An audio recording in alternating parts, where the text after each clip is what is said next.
మాకున్న ఈ చిన్న ప్లేస్లో ఎన్ని మొక్కలు వేసామో చూపెడతా చూడండి. సో ఫస్ట్ అయితే మనకి బాగా ఎక్కువ కొత్తిమీర ఉంది కదా, సో దీని సంగతి అయితే చూడాలన్నమాట. సో మనకి ఈ హైట్ అయితే సరిపోతుంది. సో ఇంక దీన్ని అయితే మనం హార్వెస్ట్ చేసుకోవచ్చు. చాలామందికి మంచి మంచి ప్లేసెస్ ఉన్నాయి, యూస్ చేసుకోరు. సో మేమైతే బాగా యూస్ చేసుకుంటాం అనమాట ఇలాంటి చిన్న చిన్న ప్లేసెస్.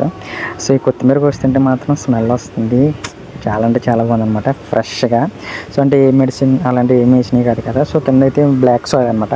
సో దాని గురించి ఒకటి మనకి మంచిగా అయితే గ్రోత్ అనేది ఉందన్నమాట. సో ఇక్కడ ఉన్న ప్లాంట్స్ అన్ని సో ఇక్కడ నేను చూపెడతాను చూడండి. ఇది వచ్చేసి టమాటా మొక్క అనమాట. సో నెక్స్ట్ అయితే బీన్స్, మనం బొటనీళ్ళు ఉంటాయి కదా, సో అవన్నమాట. ఇవేమో నల్లేరుగాయలు ఇవి వచ్చేసి. సో నెక్స్ట్ ఇది వచ్చేసి అయితే పాదు, చిక్కుడు పాదు అనమాట అది వచ్చేసి. నెక్స్ట్ ఇది పచ్చిమిరపకాయ, నెక్స్ట్ ఇదేమో మనకి ఆనపకాయ అనమాట. సో 2 ఆనపకాయలు ఉన్నాయి. సో ఈ మధ్యలో ఇంకా కొన్ని చిన్న చిన్నగా ఉన్నాయి కదా. సో ఇవి వచ్చేసి పుదీనా అనమాట.